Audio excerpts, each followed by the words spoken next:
procrastination, est-ce que c'est les événements, et peu importe. Puis à la fin du mois, ben il y a toujours la reconnaissance qu'on attend souvent des autres, mais qui doit d'abord venir de soi. Donc, à chaque mois, on fait le bilan de ce qu'on a fait, ce qu'on a accompli. Donc, je sens, Westphalie, que tu vas m'interrompre pour qu'on débute la conférence. Exactement. Bienvenue à tous pour notre webinaire Dépasser votre chiffre d'affaires visé en 2016 avec Sujata Vadlamoudi. Donc, je me présente, mon nom est Westphalie Charles et je serai votre hôtesse et chef d'antenne pour ce webinaire organisé par le RGAQ. Donc, merci Sujata d'être présente avec nous. Merci. C'est vraiment un plaisir de t'accueillir. Merci beaucoup de m'avoir invitée. Donc, avant de commencer, je souhaite informer les participants de certaines informations. Donc, pour vous dire que l'appel est enregistré. Vos micros sont en sourdine, donc vous pouvez être ni vu ni entendu. Si vous avez des questions, vous pouvez nous communiquer directement. Utilisez le bouton Q&A en haut à gauche et le chat ne sera pas utilisé pour vos communications. Donc, c'est très important d'utiliser le Q&A.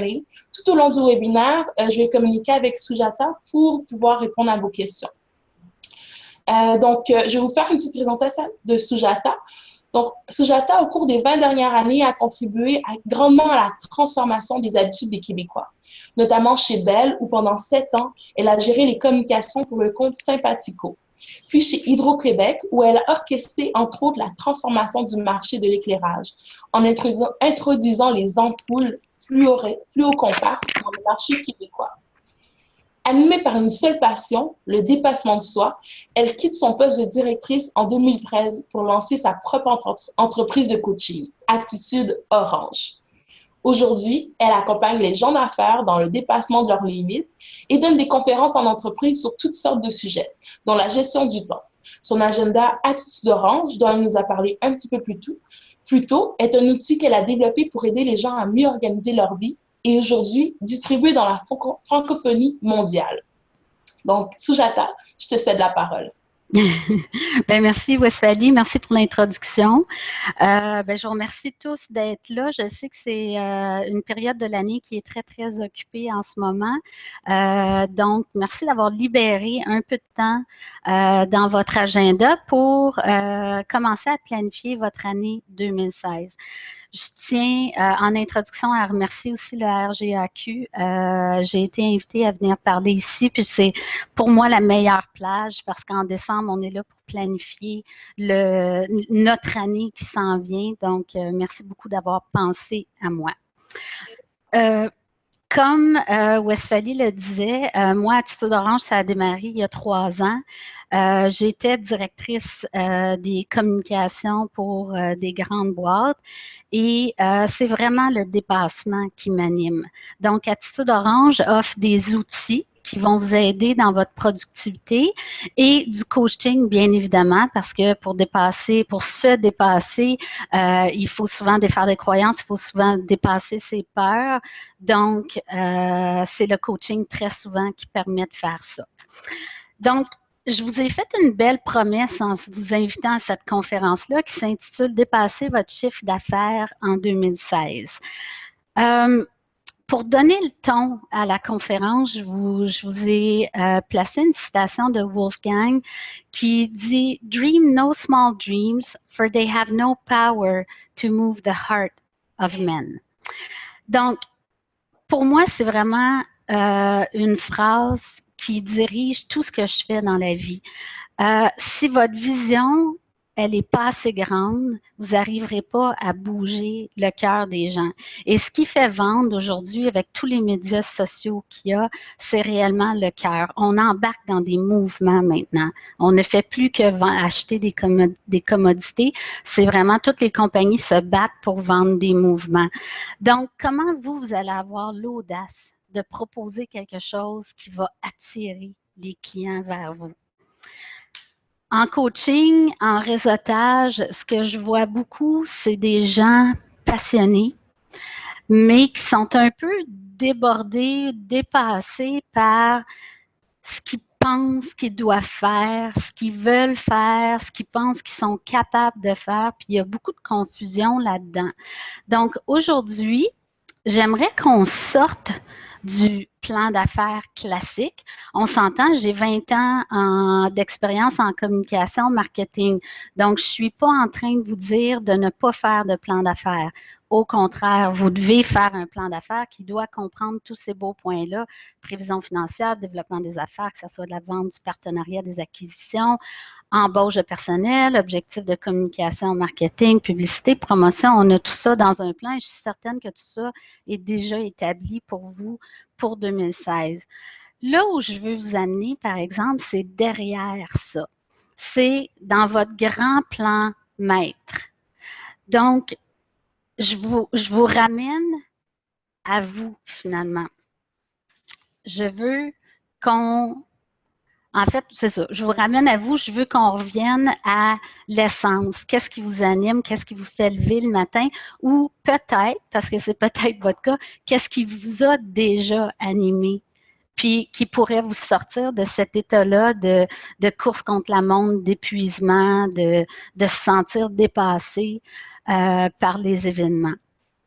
Donc, peut-être pour vous expliquer un peu pourquoi j'aborde les choses de cette façon-là, je vais vous expliquer ma conception à moi de la gestion du temps, donc de la productivité.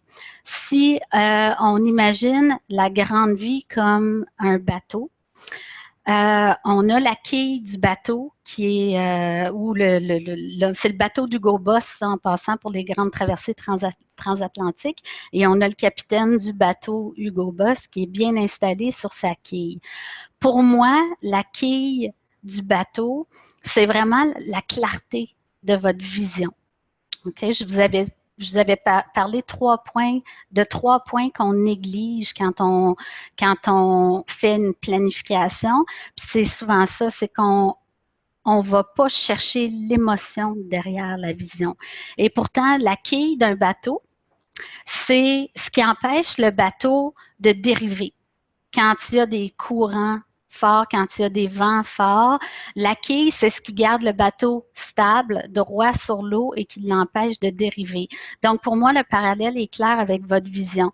Donc, un des outils qui est à votre portée pour vraiment dépasser votre chiffre d'affaires en 2016, c'est vraiment de clarifier le plus possible votre vision.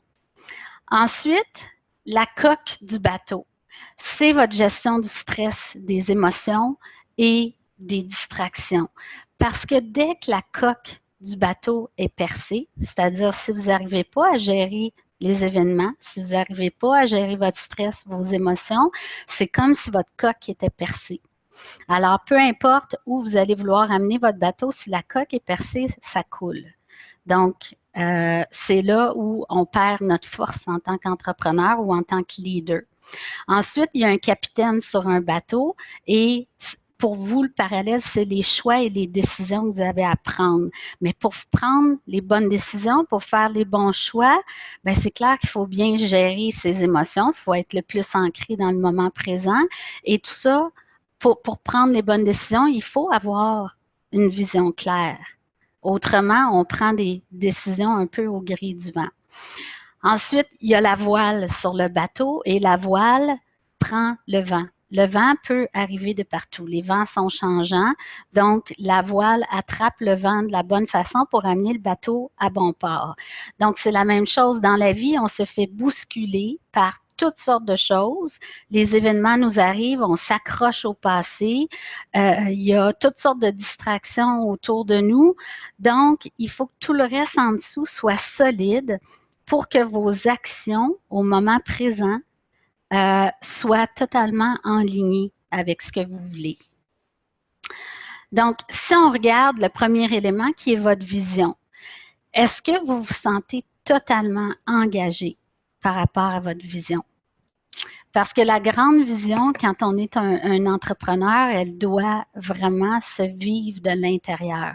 On a souvent un objectif de, si c'est pas changer le monde, c'est d'améliorer le monde ou d'amener une solution nouvelle, novatrice.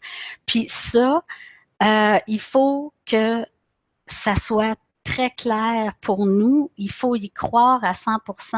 Sinon, on peut vivre toutes sortes de choses comme, peut-être que je suis pas prêt, sentiment d'imposteur, sentiment de pas être assez bon encore. Et cette vision-là, on va y aller plus loin. Moi, je sors justement, hier, je donnais une conférence essentiellement sur la vision. J'avais 2 heures là-dessus. Donc, on s'entend que dans cette conférence-là, on aborde le sujet, mais pendant ces 2 heures-là, les gens ont écrit leur vision. Ils ont écrit tout ce qu'ils voulaient voir arriver en 2016. Donc, ils se sont placés au 31 décembre 2016 et ils ont raconté ce qui leur est arrivé. Et évidemment, cette histoire-là devait raconter une histoire où les gens se sentaient brillants, inspirants, forts, capables de transporter des montagnes parce qu'on veut éviter, dans une vision, d'avoir des freins, des craintes. Donc, une vision doit être optimiste à 100%. Pourquoi? Parce que quand on établit une vision qui est vraiment forte, dans laquelle on n'a pas de contraintes, on active ce que moi j'appelle le processus de co-création. Vous allez voir, c'est un peu la loi de l'attraction, mais la loi de l'attraction fonctionne avec plusieurs leviers. La co-création, quand on dessine son avenir, ce que ça fait, c'est que ça active le centre de créativité inconsciente. Donc, il y a toutes sortes de petites lumières qui s'allument, puis là, tout d'un coup, on commence à avoir des idées. Comme moi, si je dis Attitude Orange, pourquoi, les gens me demandent beaucoup pourquoi j'ai appelé mon entreprise Attitude Orange. Bien, c'est sûr que les idées ont commencé à venir quand il a fallu que je trouve un nom. Avant ça, c'était pas dans mes préoccupations, donc toutes mes lumières étaient éteintes. Là, on me dit, il faut que tu crées un nom pour ton entreprise. Donc, on commence à rechercher des pistes. Qu'est-ce que ça pourrait être? On trouve des noms, tout est pris. On se dit, il y en a qui prennent des couleurs. OK, quelle couleur ça pourrait être? OK, orange, c'est couleur de dynamisme, communication, créativité. C'est intéressant. Et là, moi, tout se met en branle pour trouver des qualificatifs à ce orange-là. Comment je peux trouver un nom d'entreprise qui convient bien à orange? Donc, mon cerveau devient réceptif à toutes ces idées-là. Donc, je capte plein de mots. Et évidemment, la loi de l'attraction, c'est de vibrer avec quelque chose qu'on veut voir arriver. Donc, moi, le soir, avant d'aller voir mon avocat pour m'incorporer, j'ai demandé à l'univers, en fait, j'ai exigé de l'univers que pendant la nuit, je devais trouver mon nom d'entreprise. Et à 2 heures du matin, ben, c'est exactement ce qui est arrivé. Je me suis réveillée en pleine nuit, puis j'ai dit, ben oui, créativité, dynamisme, communication, qu'est-ce que je veux de plus pour mon attitude? Donc, c'est comme ça qu'Attitude Orange est devenue Attitude Orange. Ensuite, c'était la motivation interne. De vouloir, moi, dans mon cas, à cette époque-là, c'était de créer une entreprise qui était prospère, qui était internationale, avec un outil. Certains l'ont vu en début, mais tout a commencé pour moi avec l'agenda. Donc, cet agenda-là, qui est un outil de vie et non pas un agenda classique, c'est pas pour prendre des rendez-vous, c'est vraiment pour créer sa vie au jour le jour et développer les bons réflexes. Donc, ça veut dire aussi de défaire les moins bonnes habitudes. Donc, tout ça est là-dedans. J'avais une grande vision. Donc, ma vision, en partant en co-création, ben, ça me donnait la motivation de poser toutes les actions qui n'étaient pas toujours évidentes. Vous le savez tous, en démarrage d'entreprise, il y a beaucoup de choses qu'on fait qui ne sont pas naturelles au début. Donc, la vision nous donne la motivation d'avancer malgré les obstacles. Avant de d'écrire son grand projet, ça, je vais vous inviter après la conférence ou pendant vos vacances du temps des fêtes à rédiger votre projet de vie pour 2016. Donc, pas juste votre projet d'entreprise, mais vraiment votre projet de vie. Pourquoi le succès dans votre entreprise est important? C'est pas pour l'argent, c'est probablement pour l'argent et la satisfaction, d'accomplissement, la réalisation que vous allez accomplir pendant l'année. Donc ça veut dire quoi pour vous? Dans l'agenda Attitude Orange, la roue de la vie revient à chaque mois. OK? En entreprise, on regarde ses finances le plus souvent possible parce que ça nous donne le plus de chances possible de rectifier le tir. Dans la vie, ça n'arrive pas souvent qu'on regarde où on en est. Avec l'agenda, vous allez avoir la chance de retourner voir votre vie une fois par mois. Et la roue de la vie, pour ceux qui ne connaissent pas ça, en fait, c'est une photo instantanée de votre satisfaction par rapport à votre vie, dans ce cas-ci, par rapport à 8 aspects très importants de votre vie.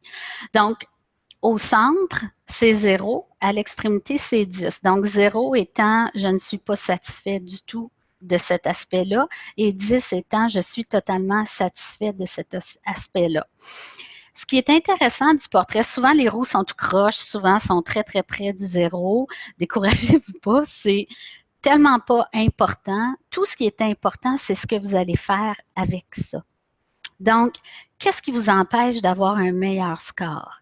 Et là, le travail, c'est d'aller développer dans chacun des axes, qu'est-ce que j'ai besoin, moi, pour être plus heureux par rapport à chacun des axes? Et l'autre chose qui est très intéressante, c'est de voir pourquoi je m'accorde cette note-là. Je vous fais une parenthèse parce que j'ai déjà un de mes clients qui est quelqu'un qui réussit très bien dans la vie. L'argent n'est pas son problème, et pourtant, il s'était mis, je pense, un 3 ou un 4 sur les finances. Et quand je l'ai questionné pour savoir pourquoi, ce qu'il m'a répondu, c'était parce qu'il savait pertinemment que dans l'année, il n'avait pas osé prendre une opportunité qui était passée parce que il a eu peur, il a eu des doutes, il a laissé le doute gagner sur lui, il a laissé passer l'opportunité et il sait aujourd'hui, il savait qu'il avait probablement perdu beaucoup d'argent dans cette aventure-là ou dans cette non-aventure-là parce que l'action et l'inaction, on est responsable de ça. Donc, la roue de la vie, c'est quelque chose de très personnel. On ne peut pas porter de jugement sur le résultat de personnes parce que, comme vous le voyez, un 4 en finance ne veut pas dire que vous manquez d'argent, veut dire que vous êtes insatisfait sur un plan personnel par rapport à vos finances. L'autre chose qui est intéressante, c'est de voir les interrelations entre chaque axe. À un certain moment donné de ma vie, j'avais vraiment des problèmes de dos intenses. Ça faisait qu'à la fin de la journée, j'avais plus aucune patience pour mes enfants. Tout ce que je voulais, c'est aller me coucher. Puis sinon, ben, c'était de gueuler quand ils me tapaient ses nerfs. Et j'essayais à tout prix de régler mon problème de dos. Donc, j'allais voir 1 million de spécialistes. Je ne sais pas combien d'argent j'ai dépensé là-dedans pour finalement me poser la question, mais pourquoi tu as tellement mal au dos? Hein? On dit souvent les problèmes sont émotifs. Et quand j'ai été prête à aller creuser de ce côté-là, c'est là que j'ai compris que mon travail, donc mon poste de directrice que j'avais avant, ne me convenait plus. Et quand j'ai réglé ça, c'est étrange comment soudain tous mes maux de dos sont disparus. Donc, il y a toutes sortes de liens à faire avec ça, puis ça va vous aider à identifier quelles sont vos priorités dans la vie. Vous êtes ici en tant que gens d'affaires, mais votre vie, c'est beaucoup plus que ça, puis il faut vraiment tout regarder dans son ensemble. Le deuxième point pour arriver à dépasser votre chiffre d'affaires en 2016, c'est votre attitude. C'est votre attitude par rapport à votre vie et c'est dans tous les aspects, c'est dans l'énergie que vous mettez à déployer vos projets, à convaincre les gens du pourquoi ils devraient faire affaire avec vous, à convaincre vos patrons, parce que vous n'êtes peut-être pas tous entrepreneurs, mais à convaincre vos patrons d'améliorer un processus. Quelle énergie vous mettez là-dedans? Ce petit gars-là, là, il est prêt. Il est prêt, il croit en lui, on le sent. Donc, avez-vous cette même énergie-là par rapport à vos projets? Parce que dans la vie, votre foi doit être plus grande que votre peur. C'est une grande phrase, mais je crois que tout entrepreneur sait exactement ce que je veux dire quand on dit ça. Ça prend énormément de foi pour aller de l'avant, pour prendre tous les risques qu'on prend quand on est entrepreneur. Parce que dans la vie, ben, c'est 10%, c'est ma loi de 10-90. Dans la vie, c'est 10% ce qui vous arrive et c'est 90% comment vous choisissez d'agir. Donc, votre attitude est extrêmement importante. De quel côté vous choisissez de regarder? Vous choisissez de regarder en avant tout le travail qui reste à faire, tout ce qui reste à être accompli pour avoir du succès, puis vous êtes découragé, ou vous regardez en arrière le chemin déjà parcouru, puis vous vous donnez de l'énergie avec ça en disant « Wow, regarde où j'étais avant, puis regarde où je suis rendue maintenant, puis OK, on continue, puis amenez-en des obstacles. Plus il y en a, plus je vais me développer, puis meilleur je vais être. Hein. Les résultats sont souvent à la hauteur des risques qu'on est capable de prendre. L'autre point, c'est que seulement 10% des gens investissent sérieusement dans leur développement personnel. Et pourtant, c'est la plus grande richesse qu'on a sur la Terre, c'est notre potentiel. Donc, de choisir de ne pas se développer, de ne pas se mettre au défi, de ne pas chercher pourquoi on n'est pas aussi vite qu'on le voudrait, pourquoi on réagit de telle façon, pourquoi telle chose m'agresse. Au lieu de vivre l'émotion et de la revivre, si on allait chercher le fond de cette réaction-là, on pourrait transformer notre réaction en action. On pourrait choisir ce qu'on fait avec plutôt que de passer des nuits à se demander si on a fait la bonne affaire ou à ressasser des vieilles conversations, des vieilles idées. Donc, peut-être un truc, quand vous allez avoir écrit votre vision, elle va être ambitieuse. Il faut qu'elle soit ambitieuse. Donc, quand vous allez la relire, c'est normal qu'à certains moments, il y ait des petites peurs qui ressurgissent ou des pensées négatives par rapport à votre vision, genre, ben, qui je suis, moi, pour vouloir ça, ou je ne sais pas trop si le timing est bon. Fait que ça, c'est toutes les petites pensées négatives ou pas constructives, finalement, qui vont remonter. Donc, portez vraiment attention à ces pensées-là, parce que le travail que vous avez à faire en 2016, c'est là que vous devez agir. C'est ce qui va vous bloquer. Donc, ma question pour vous, c'est êtes-vous vraiment prêt? Là, aujourd'hui, êtes-vous vraiment prêt à ce que 2016 soit une année de dépassement personnel? Parce que dépasser votre chiffre d'affaires visé implique que vous transformiez des choses dans votre entreprise. Êtes-vous prêt à faire de 2016 une année de dépassement personnel? Qu'est-ce qui doit devenir vrai pour vous? On parlait de peur, hein? Nos visions nous font surgir toutes sortes de pensées non constructives qu'on est très habitué d'avoir. Donc, qu'est-ce qui doit devenir vrai pour vous pour que ça devienne possible de dépasser votre chiffre d'affaires en 2016? Et l'autre question, des fois, qui est utile, est plus rough celle-là, mais et si votre vie en dépendait, qu'est-ce que vous feriez de différent d'aujourd'hui? Quel genre de conversation il faudrait avoir avec votre conjoint, votre conjointe, avec un collègue, avec un fournisseur, avec un associé, peu importe, quel genre de conversation vous devriez avoir? Parce que tout ça, bien évidemment, influence votre productivité. Tout ce qui se passe dans votre tête, ça se transforme en action et tout ce que vous faites dans une journée, dans une semaine, dans un mois, ça représente votre productivité. Alors, moi, je suis vraiment convaincue, j'ai aucune hésitation à le dire en ce moment, vous travaillez certainement trop fort pour les résultats que vous obtenez. Je m'inclus là-dedans. Okay? On travaille trop fort, on va voir qu'est-ce qu'on peut faire pour s'aider. Je je vous l'ai dit tout à l'heure, ou c'était peut-être en introduction, il y a peut-être des gens qui l'ont manqué, mais pour moi, le manque de temps n'existe pas. Pour moi, manquer de temps, c'est beaucoup plus d'avoir le sentiment de manquer de contrôle sur sa vie. Le sentiment d'être bousculé par les événements puis de ne pas choisir ce qui nous arrive.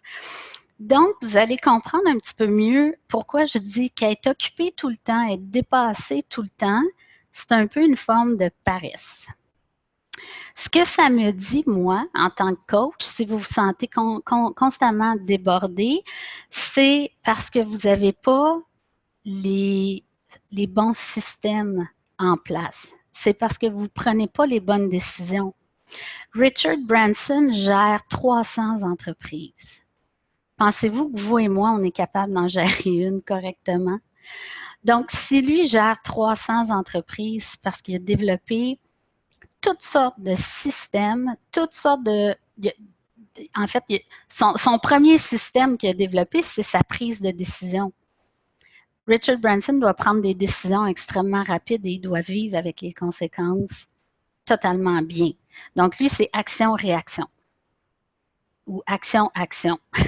Parce qu'on s'entend, la réaction, souvent, on réagit mal à une situation, mais donc, c'est ça, on ne sait jamais, dans le fond, si on prend les bonnes décisions, mais il faut la prendre au meilleur de notre connaissance à l'instant présent et vivre avec le résultat, avec un certain détachement et non pas en se disant, ben, tu sais, j'aurais dû prendre une autre décision. Quand je vous disais que Richard Branson gérait 300 entreprises, je poserais la question à vous, hein, honnêtement, si à partir de maintenant, vous deviez payer pour utiliser votre temps, si on vous chargeait à la minute pour utiliser votre temps, est-ce que vous l'utiliseriez de la même façon? La question est intéressante à se poser à chaque jour. Est-ce que ce que je fais, je le ferais si je devais payer pour ce temps-là? Parce que sincèrement, je trouve que dans notre société, on utilise notre temps un peu comme l'eau potable. On la gaspille énormément et on n'a qu'une vie à vivre. Donc, il faudrait utiliser notre temps pour des choses significatives, des choses qui nous rapportent. Je reviens avec ce petit graphique-là. Donc, en haut, vous vous rappelez, c'est le to-do list. Ensuite, il y a votre gestion des émotions, vos choix et la clarté de votre vision. La clarté de votre vision, ce que vous faites, c'est, je pense que le plus grand fléau, le plus grand ennemi, ce sont les distractions. Comment vous allez gérer toutes ces distractions-là? Il y a quatre questions à vous poser. Donc, la première, c'est où vous pouvez gagner du temps, vous. En ce moment, où est-ce que vous perdez du temps dans votre journée? Est-ce que vous aviez à regrouper les tâches que vous faites? Par exemple, de vraiment déterminer des plages où vous allez faire de la planification, faire votre marketing, faire vos appels, évidemment, vos rendez-vous, peut-être toutes vos sorties à l'extérieur devraient être regroupées autant que possible dans la même journée ou dans la même matinée. Est-ce que vous devriez déléguer? Hein? Est-ce que vous devriez déléguer? Est-ce que vous devriez éliminer des tâches? Commencez à vous poser la question sur où est-ce que dans votre vie, vous pouvez gagner du temps. Des fois, c'est en changeant votre mode de pensée. Procrastination. Je ne sais pas si ça vous dit quelque chose, mais la procrastination est une perte de temps incroyable. Au lieu d'avoir peur de faire le téléphone que vous devez faire, arrêtez d'y penser. Faites-le. Parce que tout ce que vous faites, c'est perdre du temps pendant le temps où vous acceptez d'avoir peur. Et pire encore, c'est que la peur est grossie. Plus vous prenez de temps pour passer à l'action, plus le monstre devient gros. déléguer, c'est pas tout, c'est une chose de déléguer.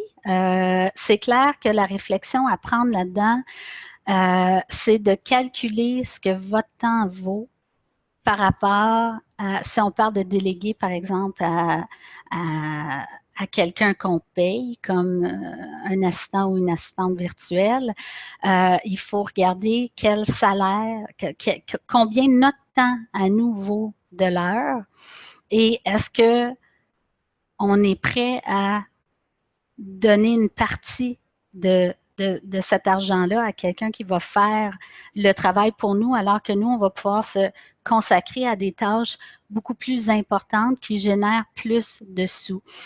Et je parle de ça qui est un exemple très anodin parce que énormément d'entrepreneurs tardent à faire ce pas-là. Et pourtant, c'est ce qui va vous libérer. C'est sûr qu'il va falloir accorder un certain temps au transfert des responsabilités. Et je pense que c'est ça qui est le plus grand frein, c'est de définir qu'est-ce qu'on va déléguer et ensuite de prévoir le temps pour le déléguer parce qu'on n'a jamais le temps. Sauf que, comme dans toute chose, si on veut améliorer, ben, il faut se concentrer sur comment on peut améliorer les processus. Donc, il faut y réfléchir, il faut y accorder du temps et penser à tout le temps que vous allez économiser et qui va s'additionner au fur et à mesure que vous avancez dans l'année, parce que cette assistante-là va prendre le travail non pas juste ce mois-ci, mais pour tous les 11 autres mois qui viennent dans l'année. L'autre chose, c'est d'éliminer certaines choses. Il y a plein de choses que vous faites qui ne vous rapportent absolument rien, ne serait-ce qu'en argent ou en qualité de vie. Donc, ces choses-là, prenez la décision maintenant d'arrêter de les faire. L'autre chose que vous pouvez faire, c'est repousser. Combien de fois je vois mes clients avoir la tête pleine de leur to-do qu'ils doivent accomplir dans le mois. Aujourd'hui, la seule préoccupation que je dois avoir, ce sont mes priorités de la journée. Oui, il y a peut-être des choses que je dois mettre en place, mais donc, ça entre dans ma priorité de la journée. Le to-do de la semaine prochaine, il faut que je le sorte de ma tête. Ça ne me donne rien d'y consacrer de l'espace mental. Donc, c'est à ça que ça sert un agenda aussi. Ça sert à mettre une date d'échéance et à aller placer ce qui ne va pas dans votre semaine, dans une autre semaine pour vous libérer. Et j'insiste là-dessus parce que c'est vraiment une chose sur laquelle on passe beaucoup de temps avec mes clients. Les gens, en général, gardent énormément de superflu dans leur tête et ça congestionne votre réflexion, ça congestionne votre jugement. Donc, apprenez à déléguer, éliminer, repousser. Ensuite, il y a des systèmes à mettre en place. Dans toute entreprise, il y a des systèmes, que ce soit pour le service à la clientèle, que ce soit pour votre comptabilité, que ce soit pour votre développement des affaires. Il y a des processus. Encore une fois, ça va vous demander de faire une certaine réflexion, mais ça va tellement vous sauver temps et énergie. Et si vous n'êtes pas encore rendu à déléguer, à trouver des gens qui vont vous aider, bien, en mettant ces systèmes-là, en plus de sauver du temps maintenant pour vous dans votre entreprise, ça va vous permettre de le déléguer plus tard beaucoup plus facilement parce que les systèmes sont là, sont clairs, sont expliqués. Il y a une marche à suivre. Pour justement arriver à maîtriser mieux votre temps, ce que vous faites avec, qu'est-ce que vous devez devenir?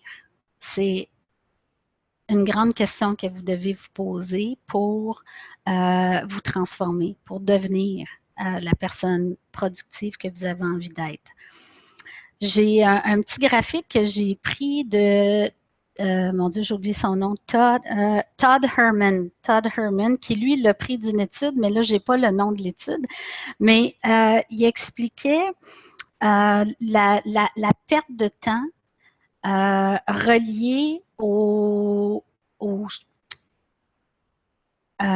comment je dirais ça? Quand on passe d'un projet à l'autre. On fait souvent ça dans une journée. On commence un projet, finalement, on se laisse distraire pour aller sur Internet, voir un courriel qui nous amène sur Facebook, qui nous amène sur YouTube. Puis là, on fait une grande, grande roue pour revenir puis dire, c'était quoi, non, le courriel que je cherchais? Ou c'était quoi, à qui, donc, je voulais écrire sur Facebook? Coupable, ça m'arrive régulièrement. Maintenant, je me mets des notes, hein, des fois. En fait, pour défaire ça, des fois, je me mets des notes pour dire, OK, voici mon objectif. Je mets l'heure, puis là, je pars, puis je calcule le temps. Après coup, des fois, je me perds, puis là, finalement, je me rends compte que, oh my God, j'ai pris 7 minutes, puis je me rappelle même plus ce que je voulais faire. Puis là, je regarde sur mon petit papier, puis je fais, OK, tout ce que je voulais, c'était écrire cette petite phrase-là à telle personne. Je suis persuadée qu'il y a des gens qui se reconnaissent en ce moment. Donc, ce fait-là de sauter d'un projet à l'autre, de ne pas réserver des plages sans distraction dans votre agenda, ça a l'effet, si vous gérez 5 projets en même temps, ça peut avoir l'effet de couper 80% de votre productivité. Il y a une erreur dans mon calcul, je suis désolée. À la fin, vous allez voir, 85, ça fait... Il y a une petite erreur, mais OK. Donc, si vous avez un projet, vous avez à lui accorder 100% de votre temps. Donc, il n'y a aucune perte de temps, c'est clair. Vous avez 2 projets, automatiquement, en changeant d'un projet à l'autre, il y a une perte de temps de 20%. Donc, vous êtes rendu que vous accordez 40% de votre temps à chacun des projets. Et vous pouvez continuer comme ça. Et la perte de temps, si vous roulez 5 choses en même temps, on se targue souvent dans notre société de faire du multiprojet, entre autres les mères. Mon Dieu, qu'on aime ça, dire qu'on est multitasking, puis on est fiers de ça. Mais quand on parle de productivité, c'est peut-être vrai que quand on fait un checklist, on les roule un après l'autre. C'est super intéressant d'aller vite. Mais quand on parle de projet d'entreprise, il y a souvent du développement, il y a souvent de la réflexion là-dedans, il y a de l'organisation, il y a du détail. Et là, ça nous coûte très, très cher d'en gérer plusieurs en même temps. Donc, vous allez aller beaucoup, beaucoup, beaucoup plus vite si vous faites une chose à la fois. Et quand celle-là est terminée, passez à l'autre. Et ça ne veut pas dire de terminer un projet avant d'en commencer un autre, mais ça veut dire de casser chacun de ces projets en étapes et de programmer chacune des étapes dans votre agenda. Donc, le matin, je vais travailler sur l'étape A du projet 1 et je vais travailler sur l'étape E du projet 2 en après-midi, admettons. Donc, vous avez scindé vos espaces de travail et juste en faisant ça, vous allez gagner énormément de productivité, ce qui éventuellement pourrait vous permettre de dépasser votre objectif 2016. Vous allez accorder votre attention sur les bonnes choses au lieu de perdre votre temps à droite et à gauche.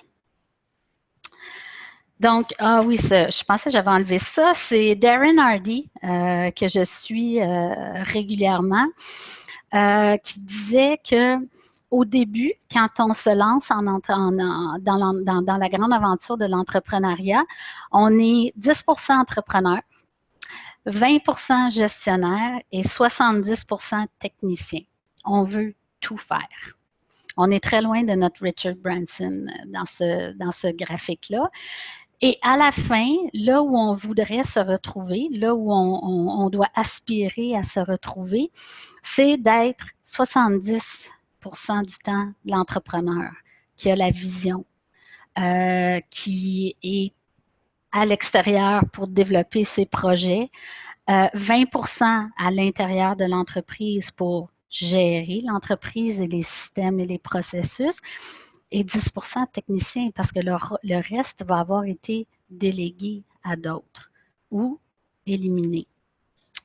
Je trouve intéressant ce graphique-là.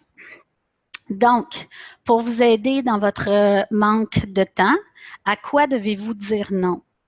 Dans une entrevue, j'écoutais une entrevue où il demandait le meilleur truc à des présidents d'entreprise à très, très grands revenus, donc les Forbes de ce monde. Et pour une grande majorité d'entre eux, dont Steve Jobs, ces gens-là considéraient que le nombre de projets auxquels ils avaient dit non était probablement ce qui les avait amenés à réussir.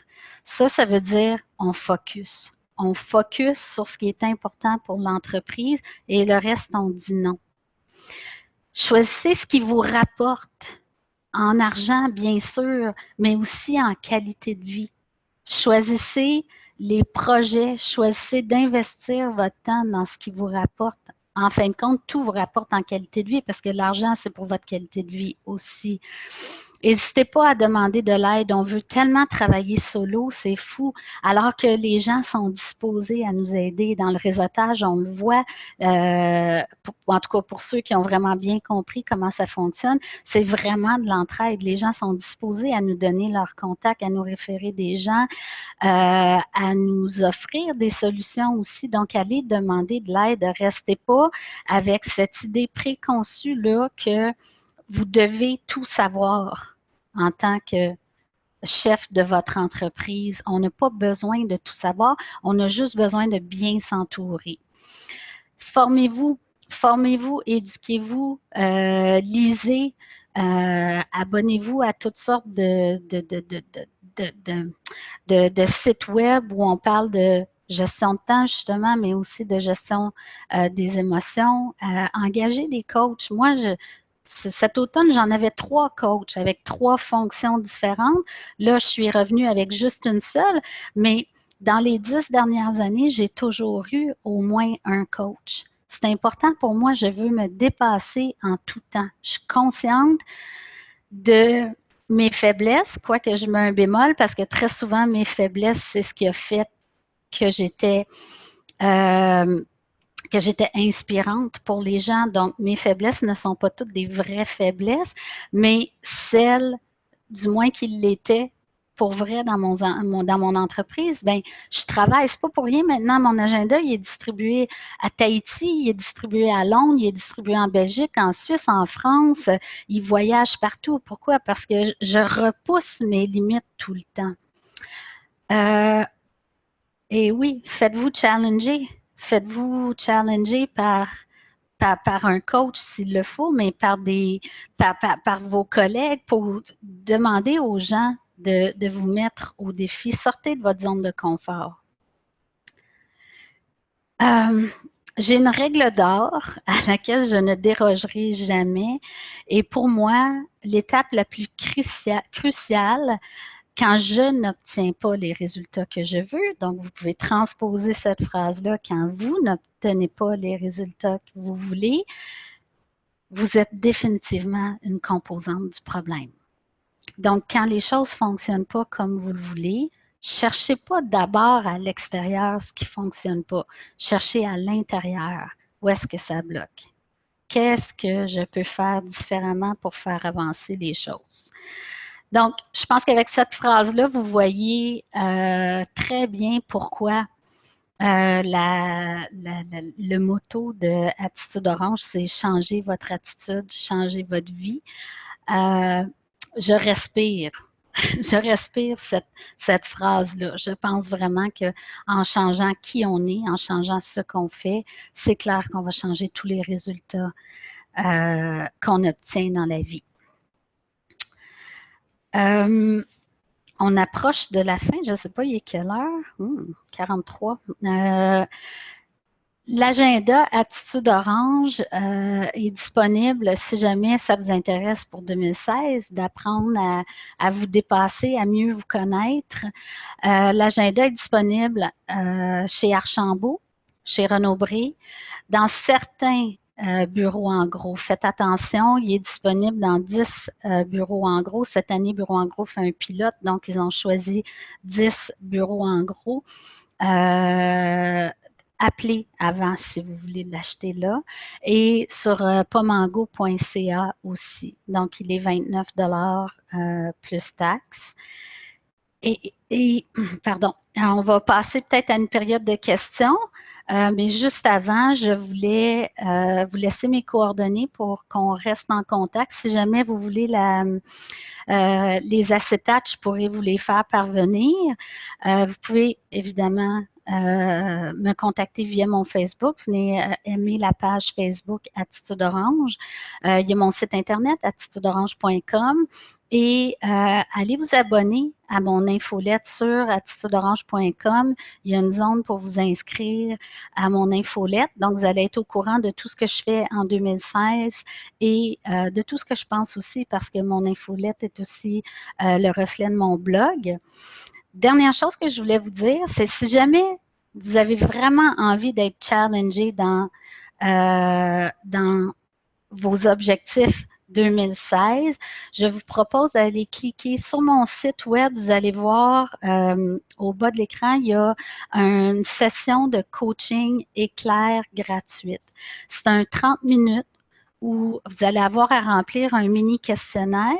Ensuite, on va prévoir un rendez-vous et pendant ce 30 minutes-là, je vais vous challenger sur vos objectifs 2016 et c'est certain qu'à la fin de ces 30 minutes-là, vous allez sortir avec votre prochain pas à poser dans votre entreprise et ou dans votre vie. Alors, je vous invite à faire ça, à me parler. Là, je l'ai offert beaucoup ces temps-ci, donc ça se peut qu'on ne se parle pas demain matin, mais vous allez avoir un rendez-vous, c'est certain.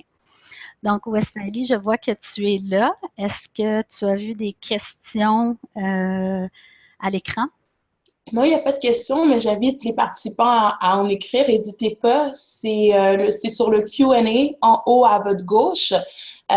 Puis, je vais pouvoir les lire et les répondre, mais en ce moment, il n'y en a pas. Mais n'hésitez pas. Puis, merci Sujata pour cette présentation-là. Ma tête explose d'idées et de visions et je me dis, oh mon Dieu, papier et crayon. Je pense que tous les participants doivent ressentir la même chose, cette urgence-là. Plus l'année finie, hein? Bien, c'est le temps, c'est vraiment le temps de le prévoir. En passant, si vous vous abonnez à mon infolette, vous allez probablement voir la formation que je viens de terminer de 2 heures justement sur votre vision 2016. Je vais probablement la redonner soit dans les prochains jours ou plus probablement début janvier parce qu'elle m'est demandée par plein de gens qui n'ont pas pu y assister la semaine passée et cette semaine. Donc, je vais la donner sur le web. Donc, si vous voulez aller vous inscrire, vous allez être au courant de la prochaine date pour vous aider justement à développer cette fameuse vision-là très puissante de 2016.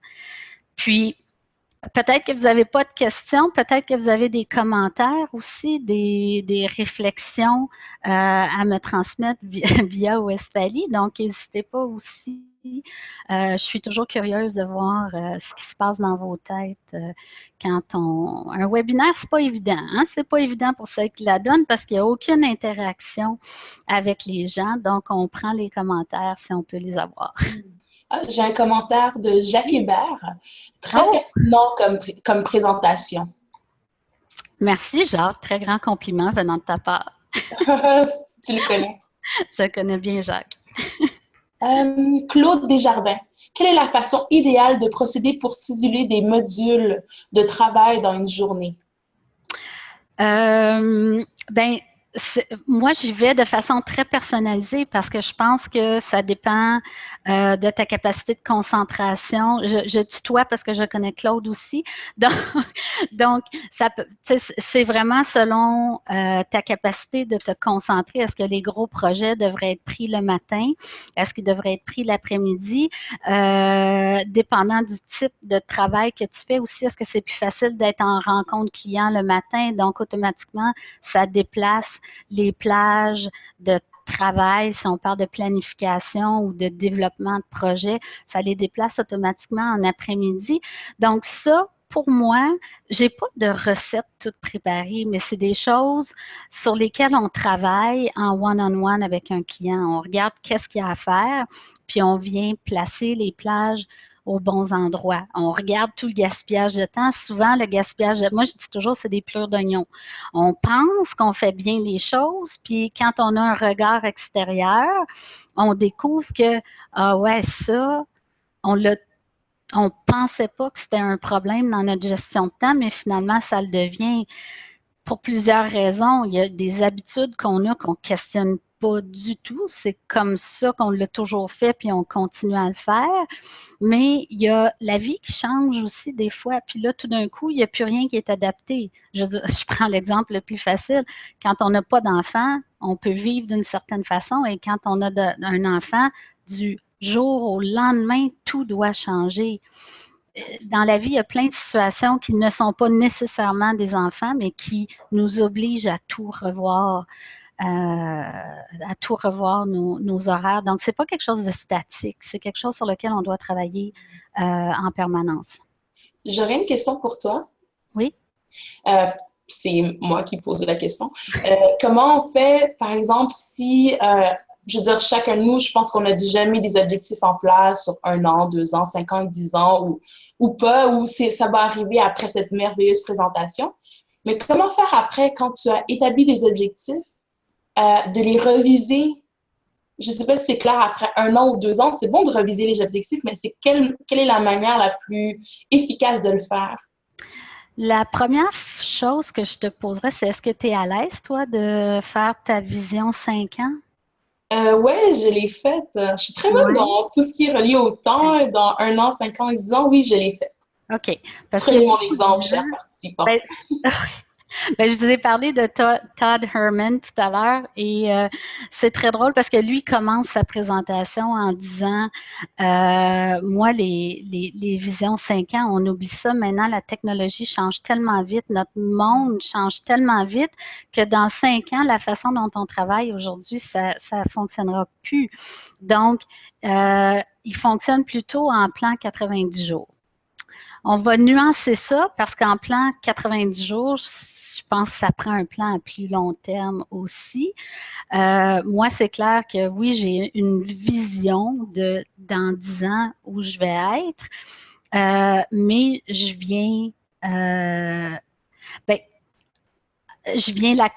viens casser cette vision-là, évidemment. Peut-être pas en année, parce que dans 9 ans, je ne le sais pas. Là. Entre le 5 et le 9, ça reste flou ce qui va se passer.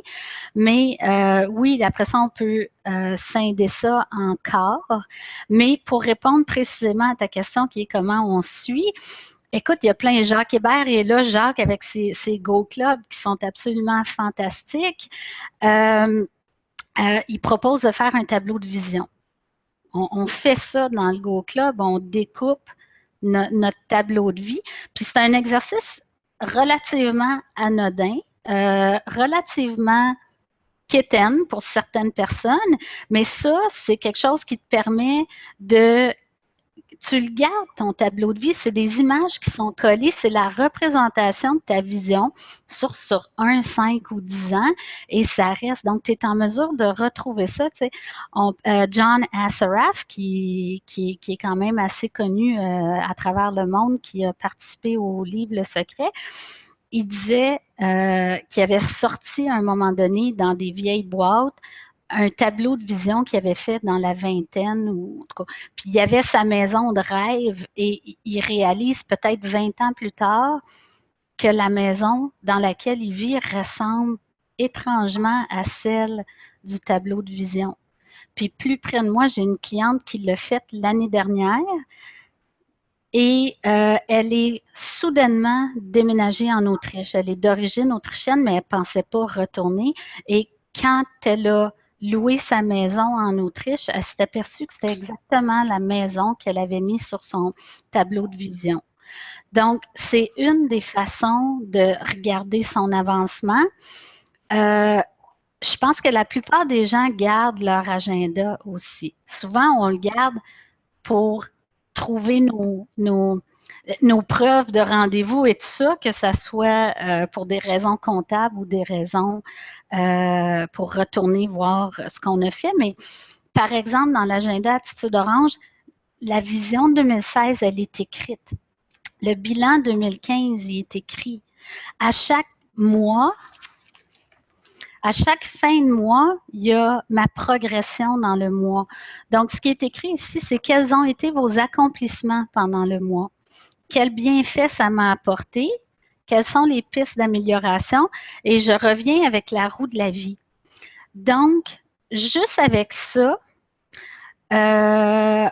excuse-moi, c'est parce que ton image est disparue, Westphalie, ça m'a déconcentrée, mais juste avec ça, on a le tracé de nos avancements.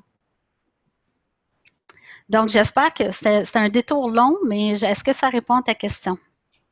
Oui, ça répond. Excuse-moi, je me suis retirée. Ben, je me suis dit, ah, c'est bon qu'on te voit juste toi. Mais oui, ça répond complètement à ma question. Puis je me rends compte que des fois, le temps, c'est vrai qu'il faut bien gérer son temps, mais des fois, le temps n'existe pas quand on a des objectifs.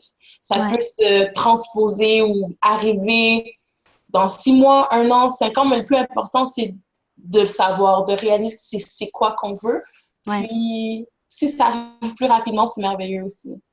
Oui, effectivement, oui. Oui, puis il faut prendre le temps de l'apprécier puis de le ressentir, que les choses peuvent arriver beaucoup plus vite et beaucoup plus facilement qu'on le pense. C'est des mots-clés, ça. Puis il faut savoir l'apprécier parce qu'une fois qu'on l'apprécie, on sait un peu plus comment ça marche puis on peut le reproduire. Complètement. Donc, génial. Mais merci beaucoup, Sujata. On a peu d'autres questions ou commentaires. Donc, en fait, je veux vraiment te remercier pour le moment passé avec toi. C'était très intéressant. Donc, merci pour cette belle présentation. Ça me fait en mon nom, mais aussi au nom de toute l'équipe de RGAQ. Puis, merci de votre participation pour les participants. Puis, je vous invite à aller sur notre site internet rgaq.ca pour voir nos prochains événements et nos prochains webinaires. Donc, je vous souhaite une excellente journée et merci encore, Sujata. Merci à vous, merci à tout le monde et passez des joyeuses fêtes. Oui, bonne année, joyeuses fêtes. Déjà, mais oui.